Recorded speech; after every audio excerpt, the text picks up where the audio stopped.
Hi viewers, welcome to our channel. Donald Trump మరో సంచలన నిర్ణయం అయితే తీసుకున్నారు. విదేశీ సినిమాల పైన 100% టారిఫ్స్ అయితే విధించేశారు. సో వాళ్ళ ప్రాంతీయ సినిమాలను కాపాడుకోవడానికని ఆయన చెప్పడం చూస్తున్నాం. మరి ఇది ఇప్పుడు భారతీయ సినిమాల మీద ఎటువంటి ప్రభావం చూపించే ఛాన్స్ ఉంది? ముఖ్యంగా మన తెలుగు సినిమాల మీద మరి అంటే ఎటువంటి ప్రభావం చూపిస్తుంది? మన తెలుగు సినిమాల పరిస్థితి ఏంటి? సో ఇప్పుడు ఇదే అంశం మీద డిస్కస్ చేయడానికి ప్రజెంట్ మనతో పాటు ప్రొడ్యూసర్ నట్టికుమార్ గారు ఉన్నారు. వాటితో ఒకసారి డిస్కస్ చేసి తెలుసుకునే ప్రయత్నం అయితే చేద్దాం. సార్ నమస్కారం. సార్, ట్రంప్ గారు తీసుకున్న ఈ నిర్ణయం మరి భారతీయ సినిమాల మీద కానివ్వండి, లేకుంటే మన తెలుగు సినిమాల మీద కానివ్వండి ఎటువంటి ప్రభావం చూపించే ఛాన్స్ ఉంది? మరి మనం అమెరికా మార్కెట్ కి దూరం అయినట్టే అనుకోవచ్చా సార్? తీవ్ర ప్రభావం చూపిస్తుంది. అంటే ట్రంప్ గారు చేసుకున్న నిర్ణయానికి వాళ్ళ దేశాన్ని వాళ్ళు రక్షించుకోవడానికి, వాళ్ళ ఎకనామీ వాళ్ళు కాపాడుకోవడానికి, వాళ్ళ జీడిపి వాళ్ళు కాపాడడానికి, వాళ్ళ ఎంప్లాయ్మెంట్, ఇన్ఫ్రాస్ట్రక్చర్, వాళ్ళ స్టూడియోస్ డెవలపింగ్ కోసం వాళ్ళు తీసుకున్న నిర్ణయాన్ని తప్పుపట్టడానికి ఏం లేదు. వాళ్ళు ఏమంటారంటే మా దేశంలో షూటింగ్ చేయటానికి, మా దేశంలో షూటింగ్ చేయటానికి చేసిన వాళ్ళకి మేము ఇస్తాం, మా స్టూడియోలో షూటింగ్ చేసే వాళ్ళకి మేము ఇస్తాం. వాళ్ళ దాంట్లో తప్పేం లేదు. మీరు పక్క దేశంలో షూటింగ్లు చేసుకొని, మీరు అన్ని చేసుకొని మీ దగ్గరికి వచ్చి మా సినిమాలు మీరు ఫ్రీగా జనాలు చూస్తుంటే మాకు ఏ రూపాయి మీరు వాళ్ళ ఆదాయం లేనప్పుడు మేము ఎందుకు చూడాలి అనేది వాళ్ళ ఆలోచన. వాళ్ళ దేశం రక్షణ కోసం, వాళ్ళ దేశ జీడిపి పెంచడం కోసం, వాళ్ళ ఎంప్లాయ్మెంట్ పెరగడం కోసం, వాళ్ళు డెవలపింగ్ అవ్వడం కోసం ఈ నిర్ణయం వాళ్ళకి కరెక్ట్. కానీ ప్రపంచ దేశాలు సినిమా ఇండస్ట్రీ 30% ఈరోజు ఓవర్ సైజ్ మీద ఆధారపడి ఉంది. ఓవర్ సైజ్ అనేది 30% మనం ఈరోజు ఏదైతే తీస్తున్నాం. ఒకప్పుడు హాలీవుడ్ అంటే మన టాలీవుడ్ అంటే హాలీవుడ్లో ఎలా ఉండేది మొత్తం టోటల్గా. హాలీవుడ్ వస్తే సినిమా నేను చేశాను, చాలా సినిమాలు చేస్తాను. స్పైడర్ మ్యాన్, గోస్ట్ రైటర్, 300 యోధులు, మొత్తం మన హారీ రిపోర్టర్ 1, 2, 3, 4 అన్ని చేసుకొచ్చాం. అవి అప్పుడు ఆ సినిమాలకి జనాలు 5 రోజుల ముందు, 1 month ముందు ఫుల్స్ అయిపోయి. అంటే అంత ఇది ఉండేది వాళ్ళు అంత. ఎందుకంటే వాళ్ళ మేము ఎవరో తీయలేము. కానీ దానికి తల తన్నట్టు సినిమాలు తీసే ఈరోజు రాజమౌళి గారు అవ్వచ్చు, సుకుమార్ గారు 1000 crores. Sukumar Somany is the directors. మొత్తం టోటల్గా తెలుగు ఇండస్ట్రీ మొత్తం హాలీవుడ్ స్థాయికి వెళ్ళిపోయేటప్పటికి అప్పుడు ఏమైపోయిందంటే ఇక్కడ 30% ఇన్కమ్ చూస్తున్నాం ఓవర్ సైజ్ నుంచి. ఈ 30% ఇన్కమ్ ఈరోజు నష్టం వస్తుంది. ఈ నష్టాన్ని ఎలా మనం భరించాలి అనేది మనం ఆలోచించుకోవాల్సిన విషయం. ఈ 30% మనం రెమ్యునరేషన్ గా తగ్గించుకోవాలా, కాస్ట్ ఆఫ్ ప్రొడక్షన్ వేస్టేజ్ తగ్గించుకోవాలా, ఎలా చెయ్యాలి అనేది ఒకటి. రేపు ముందుంది ముసలి పండుగ మనకి. ట్రంప్ గారు తీసుకున్న నిర్ణయం ఒక దాని మీద ఎఫెక్ట్ మొత్తం టోటల్ గా పడుతుంది. మనకి సాటిలైట్ మీద పడుతుంది, మనకు ఓటీటీ మీద పడుతుంది. ఇవన్నీ మనకి ఎందుకంటే ఇప్పుడు సాటిలైట్ మొన్న అందరూ అంటారు 400 కోట్లు కొన్నారు సాటిలైట్ అని. 60 కోట్లకు వచ్చే పరిస్థితి వస్తుంది ఇంకొక 6 నెలల సంవత్సరంలో. And 6 months is 1 year 60 crores వస్తుంది. అంటే ఆల్మోస్ట్ ఇస్ మొత్తం టోటల్ 25% పడిపోతుంది. అంటే 25% వస్తుంది, 75% పడిపోతుంది. అబ్నార్మల్ ఈరోజు మార్కెట్ రియల్ ఎస్టేట్ ఎలా పెంచారో, ఎలా మార్కెట్ పడిపోయిందో అదే మార్కెట్ ప్రకారం సాటిలైట్ పెంచారు. ఒకప్పుడు సాటిలైట్ అంటే ఎంత ఉండేది, ఒకప్పుడు గజం భూమి అంటే ఎంత ఉండేది. ఈ రోజు మొత్తం టోటల్గా హాలీవుడ్ నుంచి మొత్తం టోటల్గా తీసుకొచ్చి ఇప్పుడు విపరీతంగా రేట్లు పెంచారు. ఇప్పుడు ఎప్పుడైతే మీకు ట్రంప్ తీసుకున్న నిర్ణయాలకి మొత్తం సాటిలైట్ మార్కెటింగ్ పడిపోతుంది, ఓటీటీ మార్కెటింగ్ పడిపోతుంది, అమెజాన్ పడిపోతుంది. ఎందుకంటే డాలర్ రూపంలోనే వాళ్ళు లెక్కలు చూస్తారు. ఆ డాలర్ రూపంలో ఎప్పుడైతే డౌన్ అవుతుందో ఇక్కడ డౌన్ ఫాల్ అవుతుంది. కనుక మనం అన్నిటికి ఎదుర్కొంటూ ఉండాలి. 1000 కోట్ల సినిమాకి సాటిలైట్ 50%, 30% ఓవర్సీస్, 20% మాత్రమే మనం థియేటర్ల మీద ఆధారపడి ఉన్నాం. ఇప్పుడు ఆ 20% కూడా స్టెబిలిటీ లేదు మనకి.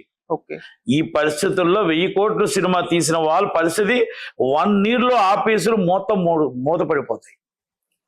Only 1-2 years. 1000 కోట్లు అలవాటు చేసిన వాళ్ళకి చాలా పెద్ద దెబ్బ. స్మాల్ బడ్జెట్ మూవీస్ అందరూ కూడా స్టేబుల్ గా ఉంటాయి. ఎందుకంటే చాలా దారుణమైన దెబ్బ కొట్టారు. ట్రంప్ గారు చేసిన దీన్ని మనం వీటి కోసం చూసుకోవద్దు. రేపు రాబోయే సాటిలైట్ కోసం చూసుకోండి, రాబోయే ఓటీటీ కోసం చూసుకోండి. మనం బడ్జెట్ పెంచుకుంటూ వెళ్ళిపోయాం, టికెట్ రేట్ పెంచుకుంటూ వెళ్ళిపోయాం. $3 ఒకప్పుడు సినిమా చూపించేవాళ్ళు, ఐస్టన్ $7 చూపించేవాళ్ళు. ఈరోజు $40 పెట్టే పరిస్థితికి వచ్చాం. $7 $13 పెడతావు సినిమాకి, నేను అప్పుడు చైర్మన్గా ఉండేటప్పుడు 2011లో మొత్తం టోటల్గా నైట్ నేను మొత్తం కాల్స్ ఆడియో లైవ్లో మాట్లాడేవాడిని. ఇది TV5 కానీ ఇవన్నీ మాట్లాడు చాలా మంది మాట్లాడారు మాకు రాత్రి 12 తర్వాత. ఏమనివారంటే, ఏమండి మీరు $13 పెడతారు, నలుగురు వెళ్తే ఫ్యామిలీకి మాకు ఎంత అవుతుంది, ఖర్చు ఎంత అవుతుంది, ట్రావెలింగ్ ఎంత అవుతుంది, ఇవన్నీ పోయి వారానికి ఒక సినిమా మాకంటే ఎంత ఇబ్బంది అయిపోతుంది, ఒక్కసారి ఆలోచించండి. అది మినిమం మీరు 6-7 పెట్టారు అంటే ఆ రోజు అంత బడ్డన్ అనిపించింది. ఈ రోజు ఎంత బడ్డన్ అవుతుంది అంటే మనం పెంచుకుంటూ వెళ్ళిపోయాం. మనం బడ్జెట్ని పెంచుకుంటూ అవి కూడా పెంచుకుంటూ వెళ్ళాం. ఈ రోజు ఎప్పుడైతే రియల్ ఎస్టేట్ కూడా మీరు వెళ్ళండి, కోకాపేట 104 కోట్లు కేటీఆర్ గారు అంటారు అద్భుతంగా తీసుకొచ్చాం, సూపర్బ్ తీసుకొచ్చాం, 10 సంవత్సరాల్లో ఎక్కడికో తీసుకెళ్ళిపోయాం. ఎక్కడికో తీసుకెళ్ళే నాశనం చేసేసారు. రియల్ ఎస్టేట్ ని సర్వనాశనం చేశారు. పేదవాడి చేతుల్లో నుంచి కార్పొరేట్ కంపెనీ చేతుల్లోకి వెళ్ళిపోయింది. ఇది వాస్తవం, ఒప్పుకోవాలి. పేదవాడు ఇల్లు కట్టుకోవాలంటే కోట్ల రూపాయలు కావాలి. పేదవాడు ఇల్లు 1000 feet నివసించాలంటే కోట్ల రూపాయలు కావాలి. అండ్ స్మాల్ బడ్జెట్ అండ్ పేదవాడు రెండు ఒకటే. స్మాల్ బడ్జెట్ మూవీస్ ని దెబ్బ కొట్టడానికి మీరు బిగ్ బడ్జెట్ మూవీస్ చేస్తూ, ఒకప్పుడు ఇంగ్లీష్ సినిమా చూసి వచ్చేటప్పుడు మా మొత్తం టోటల్గా అన్ని సినిమాలు ఖాళీ అయిపోయేవి. ఎందుకంటే అత్యుత్తమ అధికారంతో విత్ డిఫరెంట్ టెక్నికల్ టెక్నీషియన్స్ తో సినిమా వచ్చేది. మా సినిమా ఎక్కడ చూస్తారు? అంతే కదండి. మీకు గ్రాఫిక్స్ బాహుబలి గ్రాఫిక్స్ చూస్తారా, లేకపోతే ఒక చిన్న సినిమా గ్రాఫిక్స్ చూస్తారా? బాహుబలి గ్రాఫిక్స్. అలా పెద్ద సినిమాలు వచ్చేటప్పుడు అలా పడిపోయింది. ఒక మహాలక్ష్మి శ్రీహరి గారి సినిమా ఉంది. నేను స్పైడర్ మ్యాన్ సినిమా చేశా, అసలు మొత్తం థియేటర్ దొరకలేదు. Heavy returns. మార్నింగ్ షో 400 రూపాయలు కలెక్షన్. శ్రీహరి టాప్ లో ఉన్నాడు. ఈరోజు శ్రీహరి టాప్ లో ఉన్నాడు. 400 and 500 రూపీస్.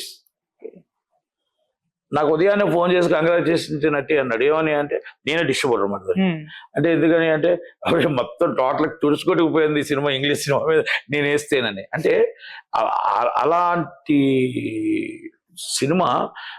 సినిమా ఇండస్ట్రీలో అంత ప్రాముఖ్యత ఉండేది ఇంగ్లీష్ సినిమాకి. ఇప్పుడు కూడా అంతే. మీరు 1000 కోట్ల సినిమా తీసి, మొత్తం 700 కోట్ల సినిమా తీసి, 500 కోట్ల సినిమా తీసి చిన్న సినిమాని చంపేశారు. మీరు 100 కోట్లు రియల్ ఎస్టేట్ పెట్టి కేసీఆర్ గారు మొత్తం టోటల్ గా పెరిగిందని రేట్ అబ్నార్మల్ తీసుకెళ్లి పెట్టేసి ఈరోజు 3 లక్షలు 5 లక్షల గజం తీసుకెళ్లి పెట్టి పేదవాడు ఇంటి కళని దూరం చేశారు. ఇది అది రెండు ఒకటే. దాన్ని మీరు ఎందుకు కలుపుతున్నారు, ఇది ఎందుకు కలుపుతున్నారంటే ఇస్ మొత్తం టోటల్ గా మీకు అక్కడ పేదవాడు నష్టపోయాడు, ఇక్కడ చిన్న సినిమా నిర్మాత నష్టపోయాడు. ఇది మీకు అందుకని ఇంగ్లీష్ వాళ్ళు మళ్ళీ దెబ్బ కొట్టేవారు అనుకునేవాళ్ళు. ఇంగ్లీష్ సినిమాలకి బాలీవుడ్ మనల్ని కొట్టేవారు అనుకునేవారు. బాలీవుడ్ లేదు, హాలీవుడ్ లేదు, టాలీవుడే మనకు దెబ్బ కొట్టింది. ఇప్పుడు వాళ్ళందరికీ మొత్తం హాలీవుడ్ కొట్టారు దెబ్బ. అంతే కదా. అందుకనే మనం రేపు ఫ్యూచర్ చాలా డేంజర్ లో బిగ్ సినిమా మూవీస్ పడుతున్నారు. ఫ్యూచర్ చిన్న సినిమాకి ఏం లేదు, పోతే కోటి వస్తే కోటి, హ్యాపీ. మళ్ళా సేమ్ పాత్దే, మళ్ళీ చక్కగా హ్యాపీగా ఉంటారు. బెల్బాటం ప్యాంట్ బ్యాగీ ప్యాంట్ ఎలాగైందో మళ్ళీ సేమ్ అలాగే ఉంటుంది. మళ్ళీ సినిమాలన్నీ మళ్ళీ థియేటర్లోకి వస్తుంటే మళ్ళీ థియేటర్లో చూస్తారు. సాటిలైట్ వచ్చి 400 కోట్లు తప్పొచ్చి 4 కోట్లకు వస్తుంది. ఓటీటీ 100 కోట్లతో వచ్చి 3 కోట్లకు వస్తుంది. సినిమా ఇండస్ట్రీ పెద్ద సినిమా తీసిన నిర్మాతలకి దెబ్బ తగులుతుంది. ఈ దెబ్బ కాదు, ట్రంప్ గారు తీసుకున్న దెబ్బకి ఓటీటీ అండ్ సాటిలైట్ అన్ని పడిపోతాయి. సినిమా ఇండస్ట్రీ జాగ్రత్తగా ఉండాలి. మనం సినిమా రెమ్యునేషన్ 300 కోట్లు 30 కోట్ల రెమ్యునేషన్ పడిపోతుంది.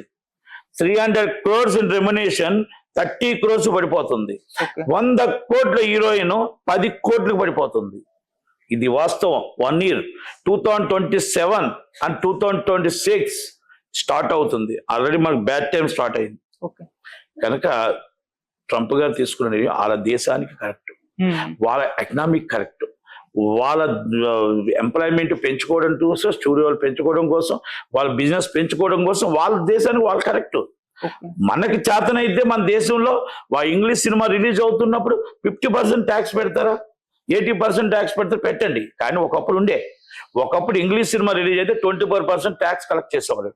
ఒకవేళ ఏమైనా హిందీ సినిమా రిలీజ్ అయితే 24% ట్యాక్స్ కలెక్ట్ చేసేవారు. కర్ణాటకలో 100% ట్యాక్స్ కలెక్ట్ చేసేవారు. మనం ఇక్కడ 7% and 3% ఇక్కడ లోకల్ సినిమాలు కలెక్ట్ చేసేవాళ్ళు. ఇప్పుడు ఎప్పుడైతే GST వచ్చిందో అన్ని 18%.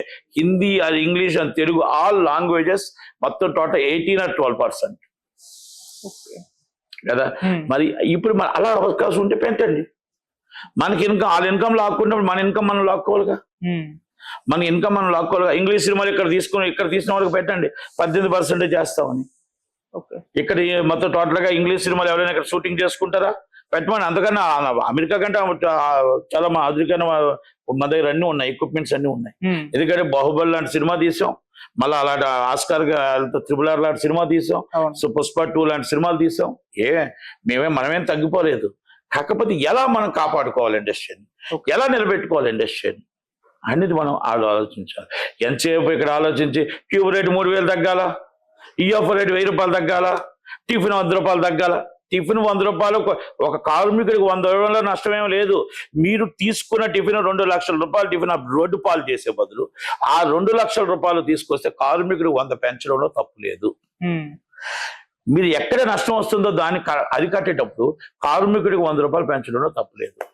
ఆటో వాడికి 150 రూపాయలు ఎక్స్ట్రా ఇస్తానంటే ఏడిస్తారు, జూనియర్ ఆర్టిస్ట్కి 100 రూపాయలు ఇస్తానంటే ఏడిస్తారు, ఆల్రెడీ కార్ డ్రైవర్కి ఇస్తానంటే ఏడిస్తారు, ప్రొడక్షన్ బాయ్ అన్నం పెట్టేవాడికి 100 ఇస్తానంటే ఏడిస్తారు.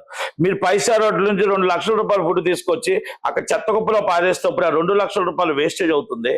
మీరు బెంచ్ కార్డు తీసుకొచ్చి ఉదయం నుంచి సాయం దాకా కూర్చోబెడుతున్నారే, మీరు కార్వేలు తీసుకొచ్చి కూర్చోబెడుతున్నారే, ఒక వ్యక్తికి చార్టర్ ఫ్లైట్ వేస్తున్నారే. ఈ వేస్టేజ్ 30%.